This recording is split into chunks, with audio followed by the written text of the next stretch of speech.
भाद्रपद की कृष्ण पक्ष की जो तृतीया आती है इसको हम कहते हैं बड़ी तीज। महीना बड़ा महीना है तो इसकी तीज भी क्या हो जाएगी, बड़ी तीज हो जाएगी। बड़ी तीज है तो धीरे धीरे हमने गांव में इसका नाम लेना शुरू कर दिया बूढ़ी तीज। मौसम कजलाया वैसा मौसम रहता है हमेशा, कजली तीज है।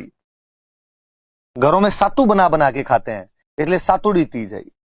चार नाम है भाई, चारों याद रखना। इसे बड़ी तीज भी कहते हैं, इसे बूढ़ी तीज भी कहते हैं, इसे कजली तीज भी कहते हैं, सातुड़ी तीज भी कहते हैं। सत्तू बना के खाते हैं। आप में ज्यादातर लोगों ने सत्तू खाए होंगे, नहीं खाए तो हो सकता है आप उसको सत्तू नहीं बोलते हैं, कुछ और बोलते होंगे, बाकी खाए पक्का होंगे। मुझे बचपन जब भी याद आता तो सत्तू घरों में बनाए जाते थे और ज्यादा तो खाए नहीं जाते, घी भी ज्यादा होता था, पता नहीं उनमें क्या हुआ करता था, तो अटक जाते थे, यहाँ पे चिपक जाया करते थे। और उनके ऊपर यदि हाथों हाथ को ठंडा पानी पी लिया करते मटके का तो बाद में गला और खराब सा यूं हो जाया करता था। तो सत्तू बनाते थे, वो बड़ी तीज पे सत्तू बनते थे, तो इसको सातुड़ी तीज भी कहा जाता है। तो भादवे वाली जो कृष्ण पक्ष की तीज आएगी इसको बड़ी तीज कहते हैं, इसी को बूढ़ी तीज कहते हैं, इसी को कजली तीज कहते हैं और इसी को सातुड़ी तीज कहते हैं। जैसे मैं बता रहा था कि छोटी तीज का जो त्योहार है वो सबसे अच्छा मनाया जाता है अपने जयपुर में। मैं सेम ये कहूं कि बड़ी तीज का त्योहार सबसे अच्छा मनाया जाता है बूंदी, कि बूंदी की बड़ी तीज सबसे अधिक प्रसिद्ध है। मैं कभी जब खुद याद किया करता था, क्योंकि यार कैसे याद रहेगा कि तीज कहाँ कहाँ की फेमस है, तो फिर याद करते कि प्रजामंडल सबसे पहले जयपुर और बूंदी में बने थे, तो तीज भी सबसे अच्छी है जो जयपुर और बूंदी में होती है। तो छोटी तीज जयपुर के अंदर होती है, बड़ी तीज बया से बड़ी तीज बया से बूंदी। तो ऐसे यूं टाबर थे तब नई नई तैयारी शुरू की थी, उस टाइम के अंदर ऐसा यूं बना लिया करते थे। तो जयपुर और बूंदी में तीज सबसे अच्छी होती है। जयपुर में जो होती है वो तो छोटी तीज है और बूंदी में होती है ये कौन सी होती है, बड़ी तीज होती है। फिर आया कि यार बूंदी वाले बड़ी तीज क्यों नहीं मनाते, छोटी तीज क्यों नहीं मनाते, बूंदी वाले छोटी तीज मना ले। तो फिर ऐसी कहानियां घटनाएं हैं कि पहले जो तीज माता की सवारियां हुआ करती थी ये राजमहलों से निकलती थी, और जब राजमहलों से तीज माता की सवारी निकलती तो बाकायदा साथ में सैनिक वेशभूषा के अंदर सैनिक जाया करते थे।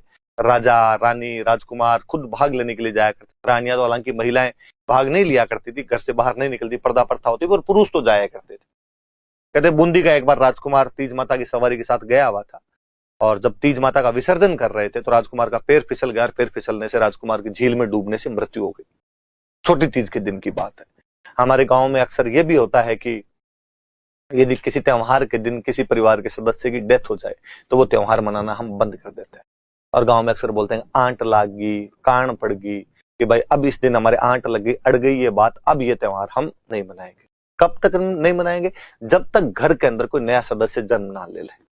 घर के अंदर यदि इस दिन यदि कोई बच्चा हो जाएगा तब हम कहेंगे कान या आंट हमारी टूट गई और अब ये त्योहार हम मनाना शुरू कर देंगे। अब इसका अगला पक्ष मुझे बहुत अच्छा लगता है कि घर में नया सदस्य आ जाए, घर में कोई नया बच्चा पैदा हो जाए। नए बच्चे की इस परिभाषा को हमने बहुत लंबे तक फैलाया, हमने उसको व्यापक किया, और हमने कहा नया सदस्य मतलब यदि गाय भैंस के भी बच्चा हो गया ना तो भी हम तो वो आंट तोड़ देंगे, और गाय भैंस के बच्चे को भी हम तो समझ लेंगे कि भाई अब हमारे आंट टूट गए, हम ये त्योहार मना लेंगे। इसका मतलब है कि हमने पशु पक्षियों को भी केवल पशु पक्षी नहीं माना है, उनको घर के सदस्य के समान माना है, उनका पर्सोनिफिकेशन किया है, उनका हमने मानवीकरण कर लिया था। हमारे सुख दुख के अंदर उनको भी हमने जोड़ लिया था। ये भी इन त्योहारों की, हमारे गीतों की, हमारे कल्चर की एक विशेषता है कि हमने प्रकृति की हर चीज के साथ अपना तादात्म्य में स्थापित किया था। तो बड़ी चीज याद रखना भाई। तो बड़ी चीज सबसे अच्छी कहां पर होती है, बूंदी में। ये भाई बूंदी की जो बड़ी तीज है उसकी सवारी निकलती है। कल हम जयपुर की छोटी तीज माता की देख रहे थे, आज ये बड़ी तीज की सवारी।